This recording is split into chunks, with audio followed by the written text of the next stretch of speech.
Almost I can say every exam, one question is confirmed on charitable trust. This is not committed by ICAI. This is based on the trend of past papers. When there are three parties, there should be some author who has given the property to some other person. Other person becomes trustee.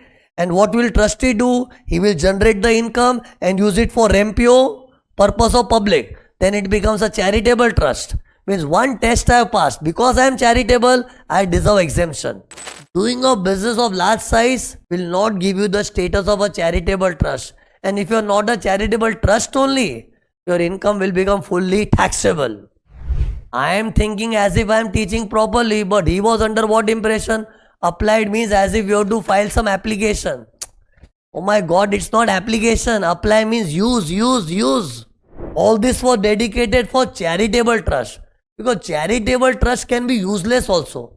But religion is never useless. Whether you are spreading the religion of Catholic religion or it is a Muslim religion or Hindu religion, any kind of religion you spread, they are always eligible for exemption. But if you are not into religion, if you are into some other activity, then it should be REMPO. See, all this was restrictions on a charity kind of trust. But this chapter is not just for charitable trust, it is also for religious trust. I want a direct registration only. Then if you want direct, your activity should have commenced. So now imagine, I have already started my yoga classes. Now I want a registration which is a direct registration. So that is very simple. Follow this drawing.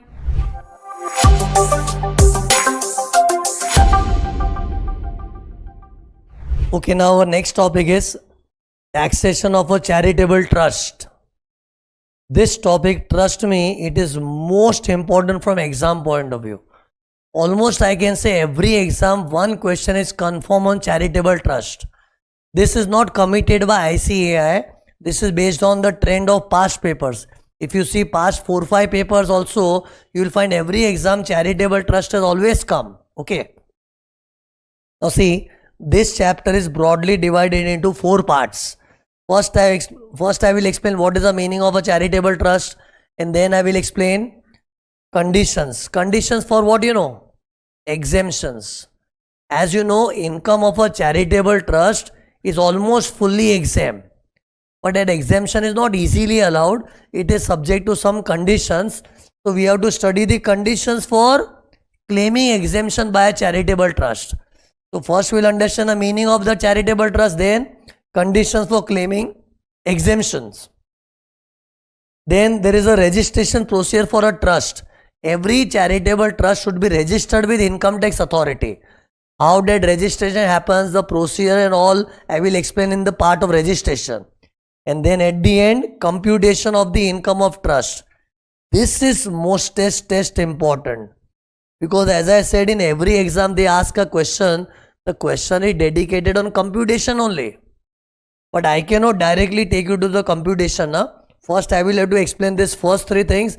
Then I can take you to the computation. But from exam point of view, if you see, computation is a main part which is tested in paper. Literally they will give you a question which you have to solve. This is purely a practical, sum oriented topic. Okay. So starting with first, what is the meaning of a charitable trust? Now look here.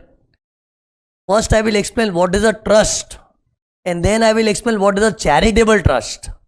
See, in general, trust means what you know. Look, there are 3 parties in a trust: author, trustee and beneficiary. Author is a person who has one big property. He will hand over the property to some other person. Let's assume Mr. X has got a big property and he has given away his property to Mr. Y. And you know what instruction he has given to Mr. Y? Mr. Y, I am giving you this property. You manage the property, you generate the income, but honestly give the income to Z. Although property will be managed by Y, but income will be enjoyed by Z. And you know why it is called trust? Because kind of X has kept trust on Y. Trust for what? That you will honestly give all the income of the trust to Mr. Z. It should not happen that you have the full control of the property, You are generating the income and you are yourself eating up the income. Don't do that. That is breach of trust. Trust means there should be trust. So who is keeping trust on whom? Mr. X is keeping trust on Mr. Y. Trust for what? That whatever income is generated from the property, Y will not use for his own benefit. He will pass on the income to Mr. Z. And the person who eventually enjoys the benefit is called beneficiary. And the person on whom we have kept the trust is called trustee.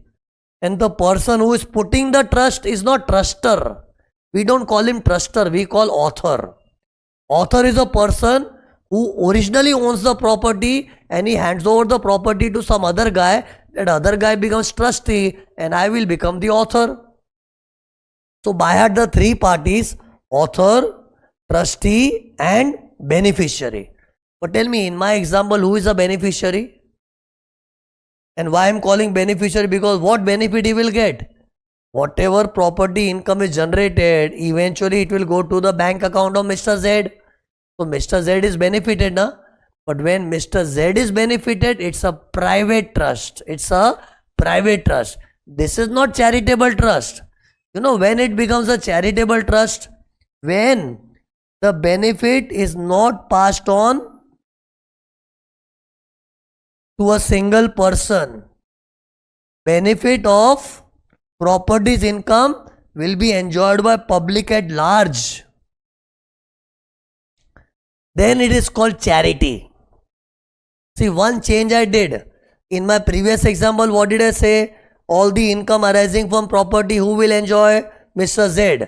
When Mr. Z enjoys the income, it becomes a private trust. And I am not teaching a topic of private trust. What is the name of my topic? Charitable trust. When it is called charitable trust, when the income coming out of the property is used for the benefit of general public, then it becomes charity. Tell me, what did I say? Income should be used for the benefit of general public. But for what purpose? For the benefit of public, but for what purpose?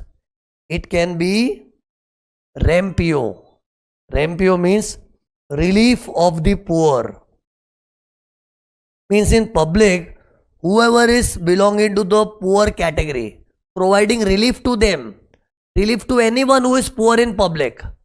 Or read the keyword REMPO. E stands for education, providing education to public either free or at a cheaper price. Then M for medical relief, providing free medical treatment to public either free or at a nominal price. See, charity doesn't mean you have to do everything for free. It can be at a nominal, reasonable price also. That is called charity. Then what is the full form of REMPO? R for relief for poor, E for education, M for medical relief. P stands for preservation of environment. Means you know what Mr. X has instructed Y. Imagine what? That whatever income comes from the property, use it for preserving the environment, for growing trees, etc. Anything for preserving the environment. Because if environment is preserved, who will enjoy the benefit? Public. Even that is charity. See, I am explaining what is charity. Charity means providing relief to poor, providing education, providing medical relief, and then what was P? Preservation of environment or preservation of monuments, objects and places of historic and artistic importance, like preserving Taj Mahal, preserving Red Fort, any place which is of historic importance, preserving that is also charity. Because see, today people of India, they proudly say we have got Taj Mahal in India, we have got Tirupati Balaji temple. These are places of historic and artistic importance. So preserving these places is also charity. See, we are learning the definition of charity, okay? Then in REMPO, what is next? Y. Y stands for yoga. Giving the knowledge of yoga means running yoga classes is also charity. But yoga classes should be run either free or at a very nominal charge. Last O stands for any other object of general public utility. O for any other thing for general public. So basically, the definition is not exhausting for a particular things. It is general. At the end, law says what? O means any other thing you do, but do it for public. Conclusion is what? Using the property's income. Which property?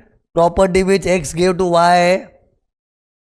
Using property's income for the benefit of public will be called as charity. This list of Rempio is given where? Section 215 defines what is charity. What is charity? Repeat. Relief of poor, education, medical relief, preservation of environment and places of historic importance, then yoga, any other object of general public utility. This actual list is precisely given in section 215. So you can say 215 defines what is charity. So if you do charity, means if you do Rempio, then only you will get the tag of a charitable trust. Why that tag is important? Because this whole chapter is about exemption. Whose income is exempt? Charitable trust. But when will you get the tag of a charitable trust? When there are three parties, there should be some author who has given the property to some other person becomes trustee, and what will trustee do? He will generate the income and use it for Rempio purpose of public. Then it becomes a charitable trust. Means one test I have passed. Because I am charitable, I deserve exemption. But that is not sufficient. There are conditions. There are many more things which you have to fulfill. Then only you will get the exemptions. Then see one more thing. See, if the trust is using the income for Rempio purpose, where will it get income from? See, this property which author has given, this will generate income. Then once a trust is made, they will invite donations. See, what is the source of income for the trust? The underlying property. See, every trust will have some base property which author might have given. So that property will generate income, but it might not generate sufficient income. So they have to invite donations. So donation will become source of income. All this income should be used for public. But in the law there is a restriction. Trust should not carry on business. If you want to generate the income, this property which author has given, generate income from that. If you want more income, invite donation. There are many good people who give donation, but don't do business. Because once you have the habit of doing business, you will become money-minded. And that money-minded attitude does not suit an entity called trust. What should be the attitude of trust? To give away, to give away, to give away. And what is the attitude of a businessman? To grab from someone and to make more and more profit. It is contradicting. That's why what law says, trust should not carry on business. This is the original feeling of law, but they are flexible. You know what they are saying? See, being practical, we also understand doing business is actually not good because it becomes a money-minded attitude. But for some trust, generating the income becomes difficult. How much they will depend on donation? Because donation, if people will not give, how will trust get income? So law is little flexible. You know what law says? If you do a business which is of small scale, we don't mind. Small scale means the business should be such, the receipts of which does not exceed 20% of your total receipts. Means if the total receipts of the trust is 1 CR, total receipt means donations, income from this property, business income, all your receipts in total is 1 crore. In that business receipts, what is this BR? Business receipts should be maximum 20 lakhs. It should not happen that all your receipts are coming from business only. that much business you don't do. We don't want you should intentionally involve yourself in business. Because see, what is the problem in business, once you do business, you become money minded. And one day you will forget to do charity. And when you are doing charity, your nature should be of giving, not of grabbing the money from people, okay? So in short, finally conclusion what? Can trust do business? If possible, don't do the business. But if you want to do business to generate income so that you can use for the benefit of public, you can do a business of small size. Small size means business should be such that the receipts of the business should not exceed 20% of the total receipts. But for Rempe Trust, even if you do business of large scale, government does not have any objection. Right now I said what? You can do a small business. That was for O Trust. What is O? Any other object of general public utility. But see what I have written here. Look, if you are Rempe Trust, then any size of business is allowed. You know why? Because Rempe Trusts are most important for our country. Feel the full form Rempe. What is R? Relief of poor. Don't you think amongst all the charitable activity, helping poor is most important? Then next E, education. It is a necessity.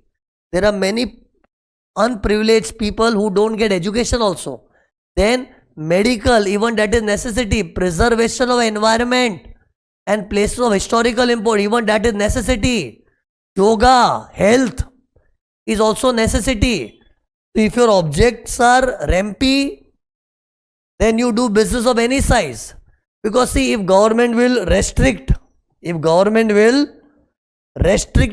Trust, that don't do business or do the business of small size, that will become a restriction.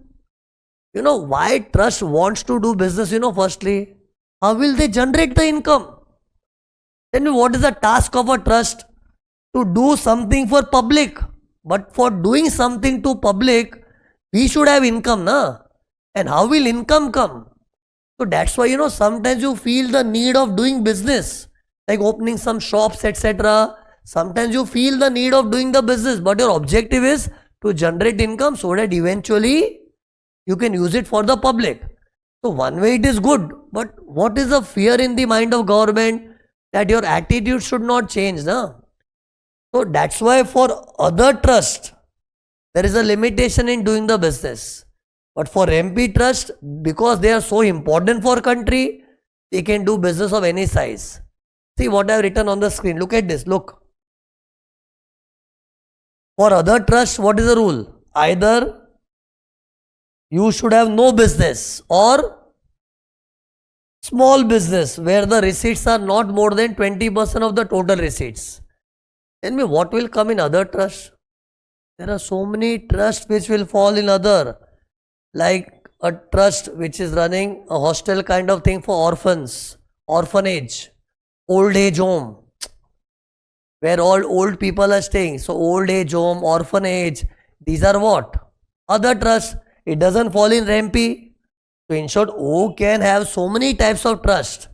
So all those trusts, they are given the warning. What warning? That either you don't do any business because doing business is not good for the charitable people, or if you have to do business, the business should be small in size. Means the receipt should not be more than 20% of the total receipts.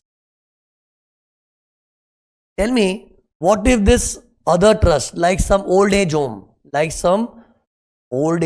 is an example of other trust. Do you agree? So imagine some old age home is there and they are doing aggressively some business. Means all their receipts are coming from business only. What will happen? They will not get the tag of charity, cross mark. Means in the eyes of government, they are not a charitable trust. Although they might be saying, no, we are helping so many old people who are removed by the children. They are thrown away. They are stranded here and there. We are helping old people. Even though you are doing good activities, but doing a business of large size, will not give you the status of a charitable trust. And if you are not a charitable trust only, your income will become fully taxable. But see, it is a rare thing which I am just imagining just for the sake of explaining the importance of the condition. Otherwise, practically speaking, the trust people, they hardly get any time of doing the business. Because this other trust, even if they do business, what kind of business they will do, the business will not be that big that all your receipts are coming from business only. Most of their income will be coming from donations. But little bit business receipts they will have, and that much government is allowing. No? It is just for understanding I am explaining. By chance, if this O trust does a business of large size, then they are not a charitable trust. And not a charitable trust means their income will become taxable. You know I am in which part of the chapter? Meaning part is done. What is a charitable trust? And what was the underlying section? 215. It explains what is charity. Everything which I explained on this page is given in section 215. Then next is what? Conditions. Conditions if you want the exemption. See, these conditions are given in section 12A. In my Hindi batch I call 12A. The keyword is also like that, 12A. How will you read this keyword? B-A-R-R-A. It sounds like 12A. Section is also 12A. 12 means 12. First condition, maintain books. A for audit. R for filing return. 3 conditions are taught. First condition is maintaining books is must. Because see, although charitable trust, they are good people, but government mostly do not trust the trust. Sometimes there are bogus trust also. So you have to keep detailed records of your transactions, books of accounts. Okay. You know what books of accounts you have to maintain? Not normal cash book, journal, ledger. Detailed list of books is given in rule 17AA, which I am not explaining, because if you see the study material, you will find one long list, full page list is given. And these are all documents prescribed by rule 17AA. Everything you have to maintain. See, basically what law wants, although you look like a charitable trust, but God knows you might be a bogus trust. So we want to keep a check on you. That's why you should maintain proper records. Records means not just journal, ledger, journal, cash book, etc. Detailed records are to be maintained as given in rule 17AA. In exam, they will not ask what you have to maintain. You can just remember books as prescribed in rule 17AA, they have to maintain for 10 years. Huh? For how many years? 10 years they have to maintain. 10 years from the end of AY. Like see, our previous year is 25-26. So our AY is 26-27. After the AY, 10 more years you have to preserve the book. And you have to keep the book at which location? Registered office. Every trust has a main head office kind of thing. There you have to preserve the books. This is what condition. If this condition is not satisfied, then trust will not get exemption. Okay. But see, there is one asterisk mark here. This says what you know.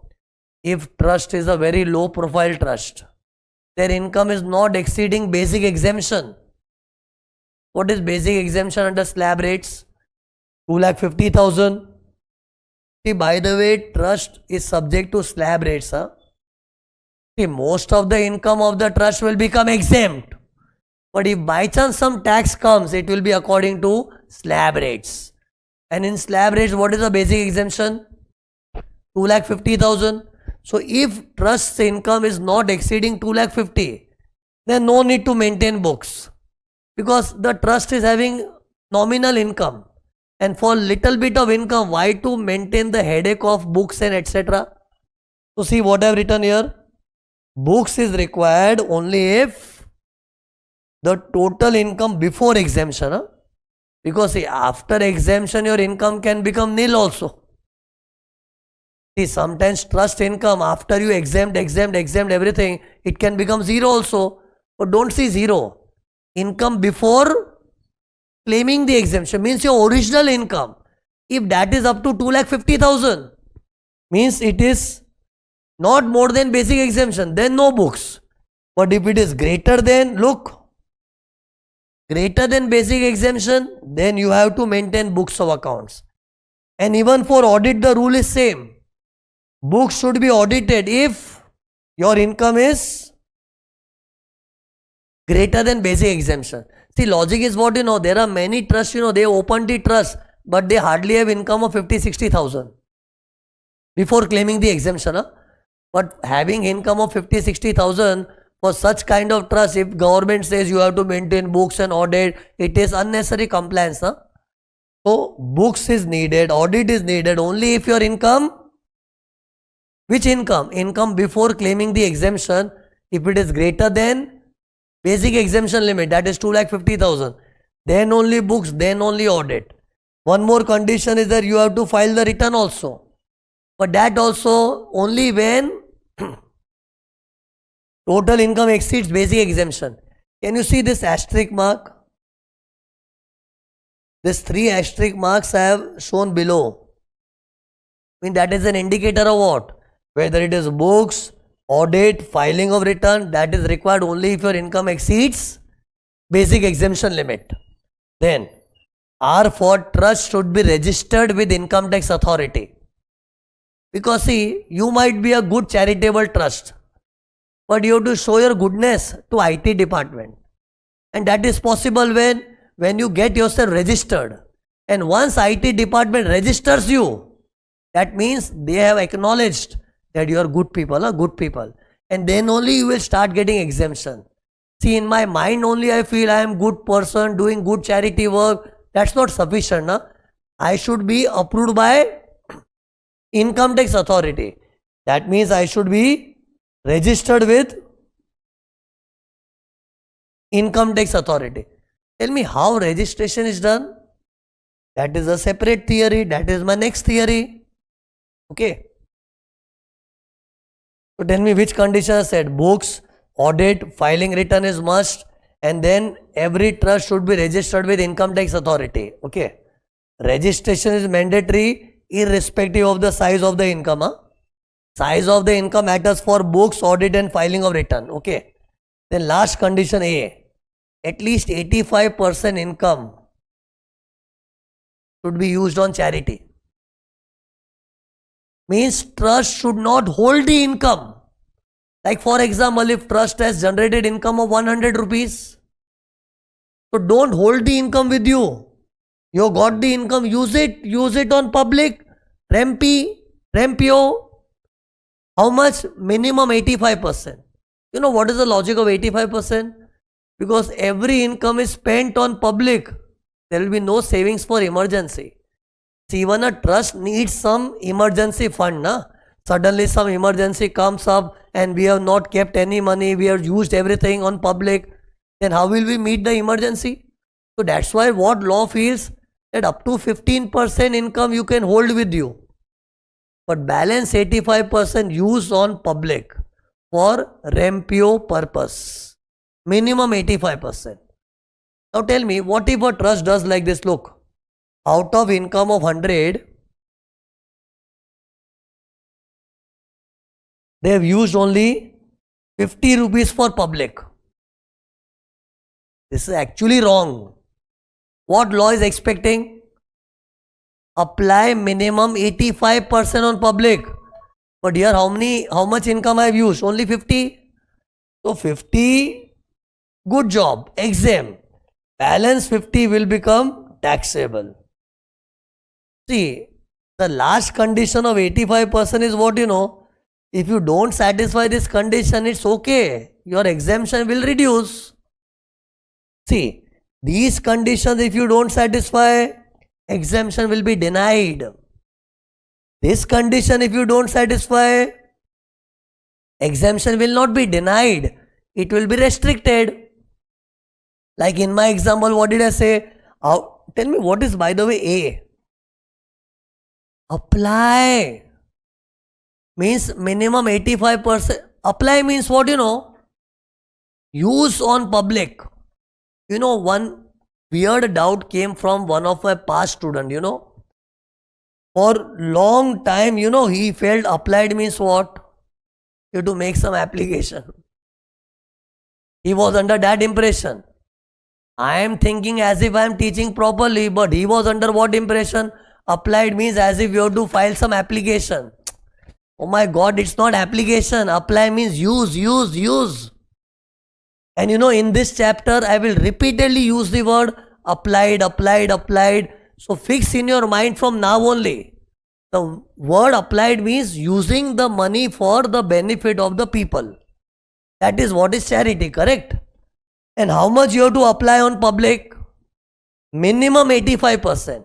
If it is less, then exemption will be less. Balance will become taxable. If you want full 100% exemption, tell me if my income is 100, you know, best way to do is what? 15% is always exempt. From 85, if you remove, from 100, if you remove 85, what do you get? 15. So 15 is always exempt. People also call it a standard deduction kind of thing. Standard exemption. 15% always exempt. Balance 85. If you want exempt, use it on public. And if you say, no, I will not use 85, I will use only 5. Then only 5 is exempt. Balance 80 taxable. So in short, the best way to remember is, out of the total income, 15% is confirm exempt. Obviously, confirm means provided these conditions are fulfilled. So 15% is a confirm exemption. What about the balance 85%? Even that will become exempt provided it is applied on public. But if it is less applied, exemption will be less. So we have completed the conditions, okay. So see here, meaning is done, conditions is done. Next theory is what? Registration. Tell me why the importance of registration is there. Because one of the conditions for exemption is what? Trust should be registered. So now the question is how to get ourselves registered. So that theory I am going to explain now. One more thing, let me clarify now only. Although I have been repeatedly using the word charitable trust, but this chapter is for charitable as well as religious trust. There are many temples in India which are running in the form of a trust. And even temples receive donations, etc. And even temple, they are doing charity work of spreading religion, spreading good feelings amongst general public of feeling of God, etc. So religion is also part of charity. So in this chapter, even religious trust income will be exempt. But you know, this definition of REMPO, all this was dedicated for charitable trust.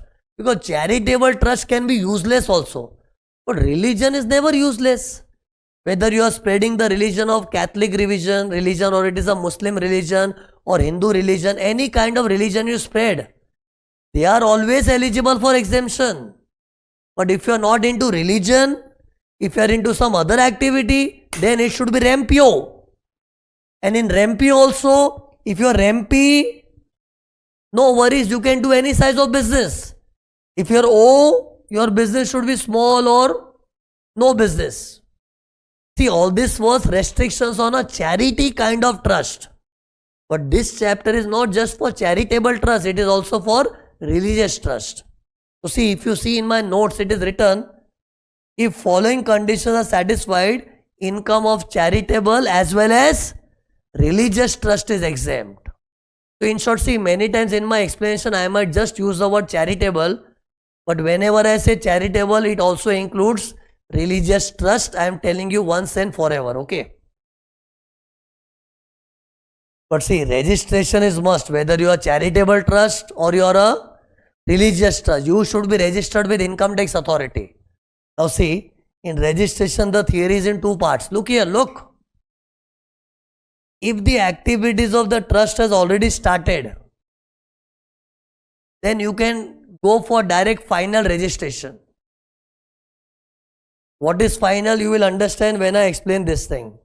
See, there are trusts who have not yet started the activities. Like, see, imagine I am planning to start some yoga classes. I have not yet started, but I am fond of yoga and I want to share my knowledge of yoga with general public. Free yoga classes, okay? And this I am planning to start in within 1 or 2 years. So my plans are full on, but still my yoga classes is not in active mode. So I can get myself registered in advance also. That is called provisional registration. Even this is allowed by IT department. You know what income tax people say? That even if you have not yet started the activities, in advance you can take the registration. But in advance when you take, it is called provisional registration. And then that provisional you will have to convert into proper final registration.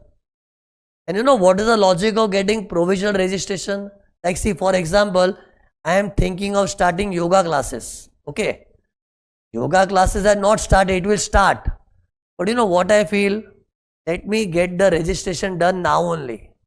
Because once my yoga classes starts, my income will also start by way of donations from here and there. And I don't want to tolerate the tax. Because exemption is allowed only if I am registered. See, I can register myself later on also. After starting the yoga classes, later on also I will be allowed to register. But if I wait for late, what if 1 or 2 years income becomes taxable? See, I can do registration at a proper time also. Proper time means the day my yoga classes starts, I can immediately apply for registration.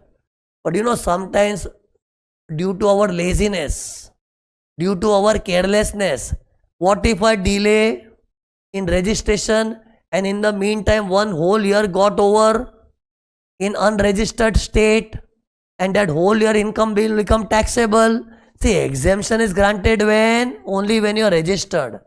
So when you know registration is must, so why to wait for the activities to start? Take the registration in advance. Anyways, it is your choice. What law says, if you don't want to get yourself registered in advance, you start the activities. You can register yourself later on also. But don't forget, exemption will be allowed when? Only when your status is registered. In short, see, is it compulsory for me to take the registration in advance before I actually start my activities? Not compulsory. That choice is given. But obviously that choice is for people who have not yet started. Tell me, if you come across a trust, it says, we have already started old age home.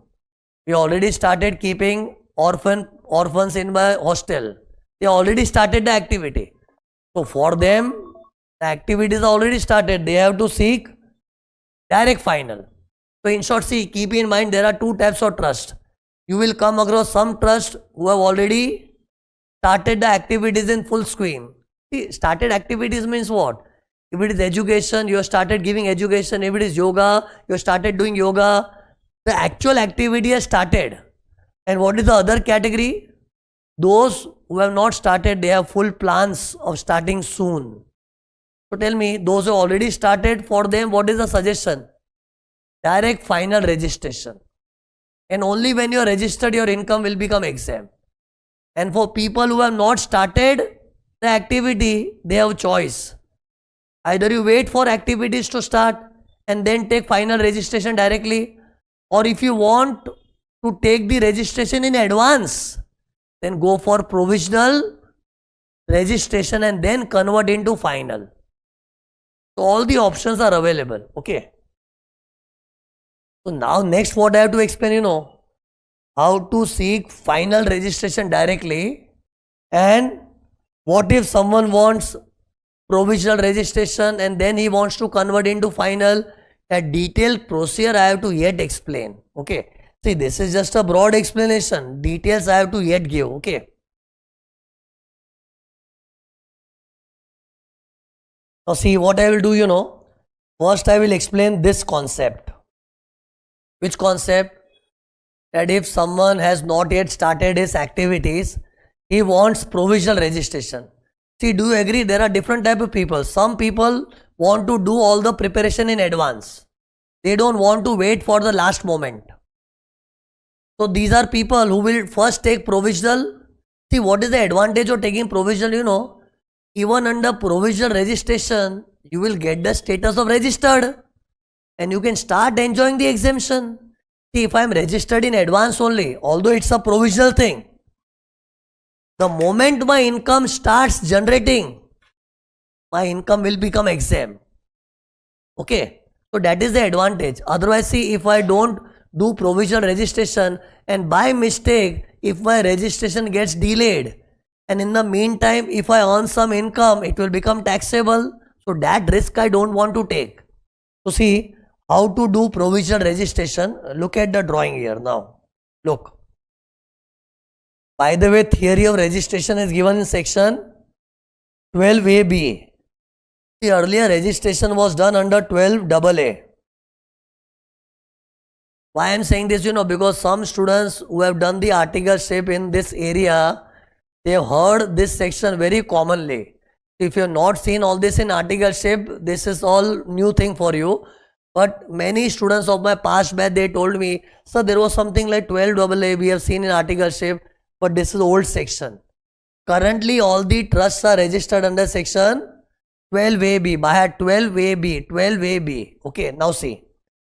Imagine, let's take an example. I want to start yoga classes. Okay.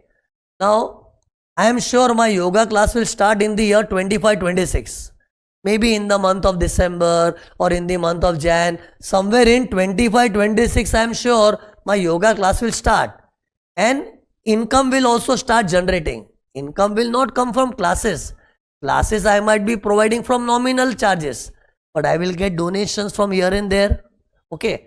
So, I am expecting my classes will start in which year? 25-26. So, before the year 25-26 starts, at least 1 month prior, I should apply to CIT. Before, at least 1 month prior to 1st April. Which 1st April? That is my choice. Like, see, if I want from 25-26 onward, I should become registered. This is my desire. See, desire can be anything of anyone. Huh? So, in my example, assume my desire is, I want to get myself registered status from 25-26. So, from 25-26 onwards, you want to get registered. So, before 25-26 starts, at least 1 month in advance, make an application to CIT. And you know, as soon as you file the application, immediately you will get the registration without inquiry. You know what is the advantage of provisional registration? They will not even ask you any question. You apply and you are registered. And because CIT knows the person who has not yet started the activities, what questioning we will do them. So the moment you apply, you will immediately granted registration within 1 month from the end of the month in which I applied. Here, your application should go when? At least 1 month prior to the beginning of the financial year. Which financial year? The year from which I want myself to be registered. See, I want to be registered from which year is my choice, no? So, if my choice is to register myself from 25-26, so can you tell me precisely by which date I should make the application? On or before 28th Feb. On or before 28th Feb 2025. Because our year will start on 1st April minus 1 month of March. So, before that what comes? 20th Feb. So, latest by 20th Feb, I will make application for provisional registration. And when will I get the reply? Within 1 month from the end of the month in which CIT received the application. And obviously, if I apply in the month of Feb, I will get the reply within March month. So that from 1st April onwards, I can say I am registered, I am registered. Although I have not yet started my activity, it's a provisional registration. But by getting the registration certificate, you know what good feeling I am having? That now whatever income will start, it will become exempt. But don't forget, this is a provisional registration. It's valid only for 3 years. Before the 3 years expires, at least 6 months in advance, you have to convert your provisional into a regular final registration. See, provisional is a temporary registration without any inquiry. I told you, in provisional registration, they will not even ask a single question. You apply and you will get the registration certificate immediately. And all this thing happens online nowadays. You just apply, you will get the registration certificate. But this provisional thing is valid only for 3 years. By heart, 3 years, 3 years, 3 years, 3 years. And then what I should do? When 3 years are going to end, at least 6 months prior. Tell me, minus 6 months from 31st March. See, 3 years will end in March, na? So you go backward. From March, if you go backward, it will come to 30th September. So latest by 30th September, what I should do? I should request CIT, please convert my provisional into final. Please convert my provisional into final. This request I will do to CIT. How to do, look here, look. I will apply to CIT. Sir, we are provisionally registered. Now please convert our provisional into final registration, proper registration. This I will apply to whom? CIT. And now CIT will not do blind work. He will ask for information and documents. See, in provisional registration, he didn't do any inquiry. And I didn't speak much. What did I just say? You apply, he will get the reply in 1 month without any inquiry. But when you go for final registration, again you apply, you will get the reply in 6 months. But it is not that simple, it is with inquiry. You know what will happen? Look, first I will make the application. When to make the application? At least 6 months prior to the expiry of 3 years. Because see, provisional, you cannot elongate beyond 3 years. Provisional is a temporary registration. That can go on till 3 years.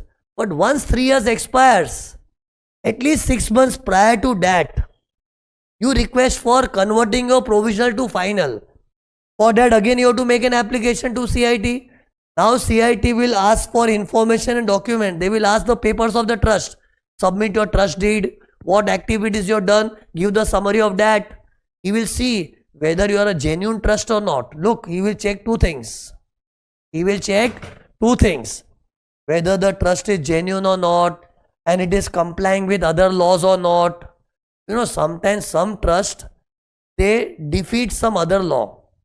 Because they think, we are doing good thing for public now. Ultimately, we are doing good for the public now. So what, we have broken some law? See, doing good for public do not give you the license to break the law, na?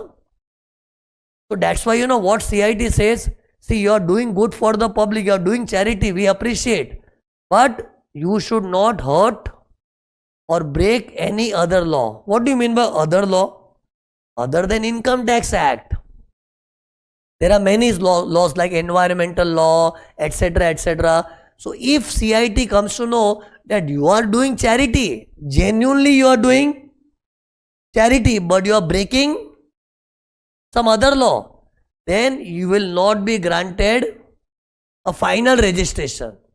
And what is the effect of that? Under provisional registration, whatever exemptions I enjoyed, it will be reversed. See, once you are provisionally registered, you start getting the exemptions. So for 3 years I was provisionally registered. So imagine, in this year I might have had full-fledged income. I might have got the exemption also, but all that exemption will be reversed. Exemption will be withdrawn if your provisional is not converted into final. And the reason for that is what? CIT feels you are not genuine, or you are not complying with other law. They only check 2 things: genuineness of the activities of the trust and compliance with other law.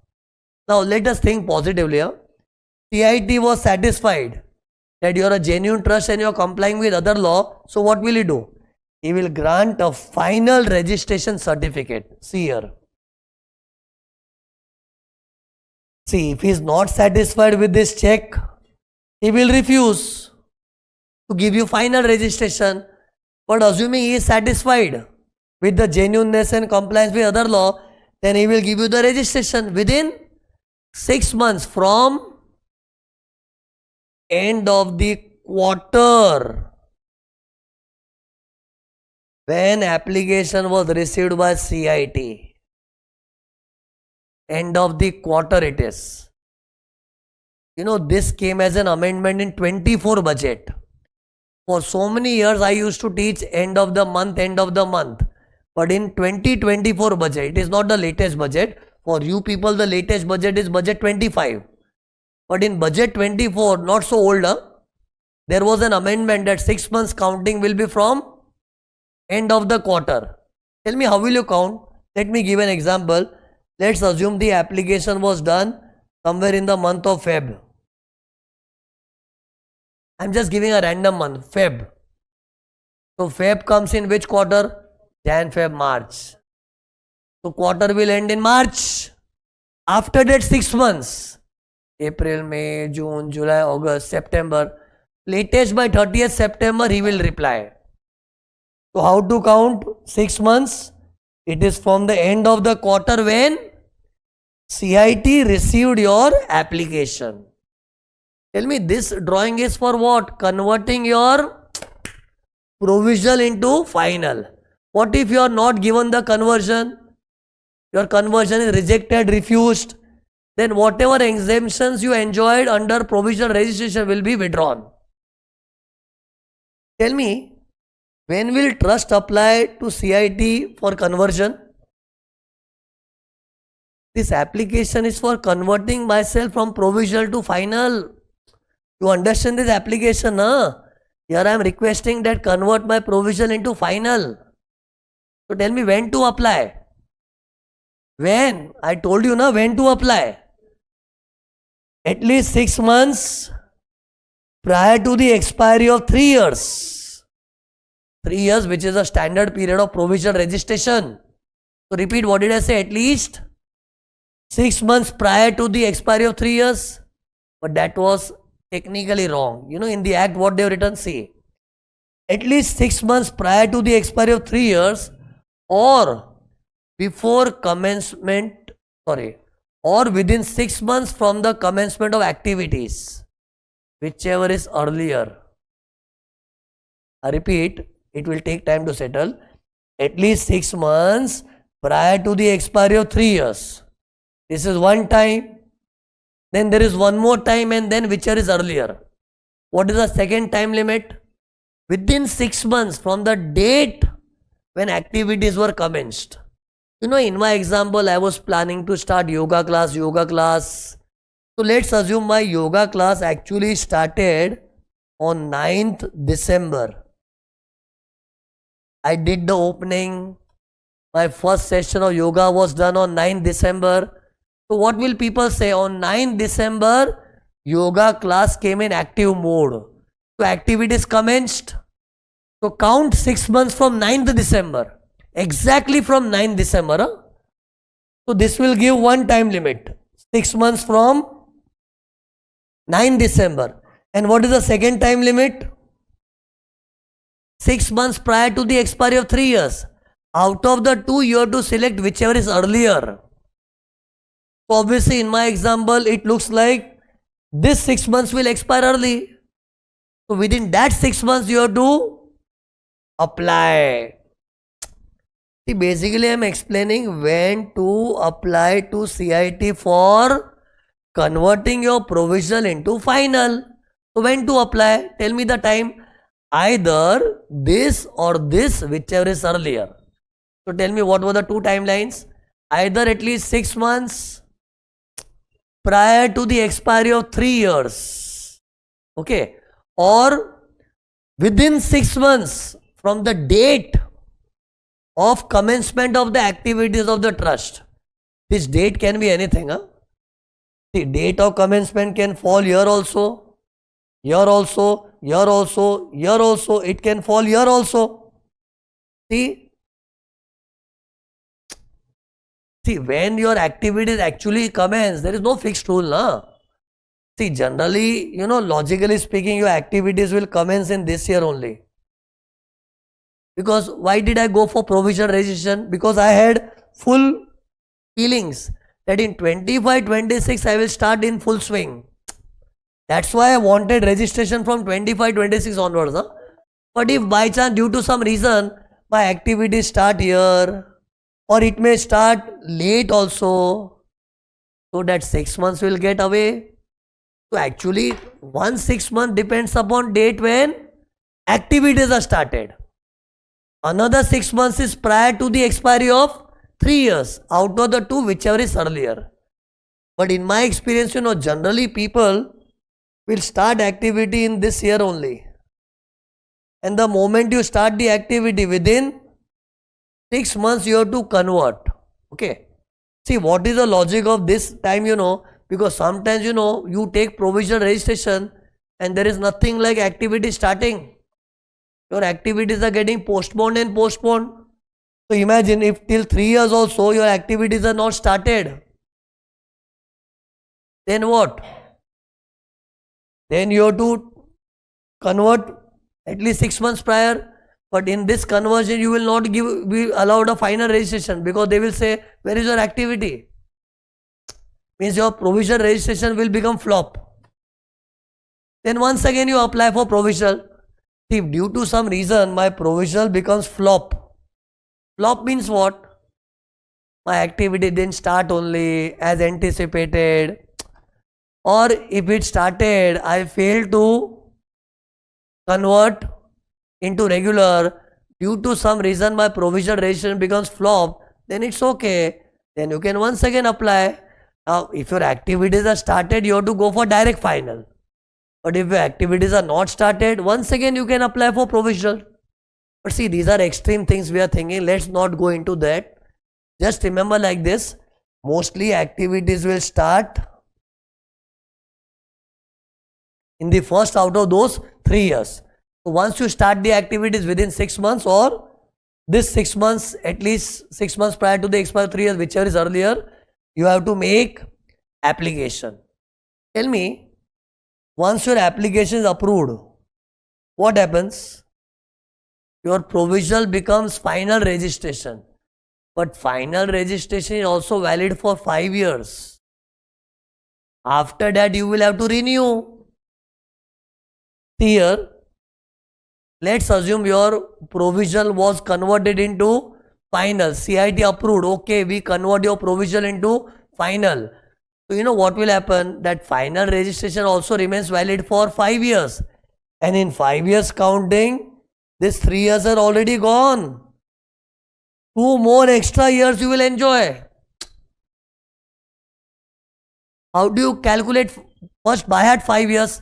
5 years, 5 years, 5 years is a period of final proper registration. But in that 5 years, if 3 years have already passed on account of provisional registration, so how many more years will be there? 2 more years. So see, eventually your counting will be like this. See, wait.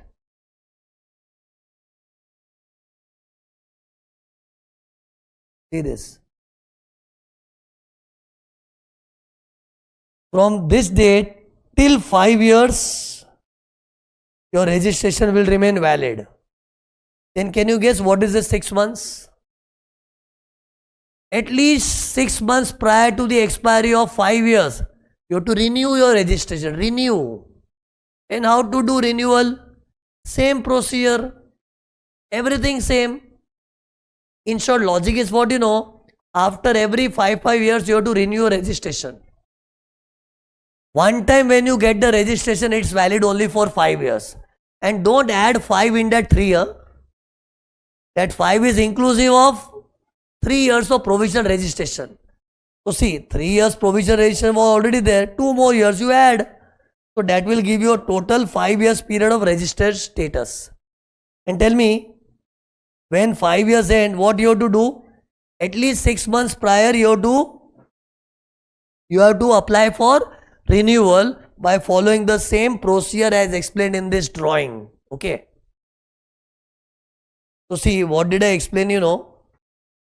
How to do this procedure. Which procedure?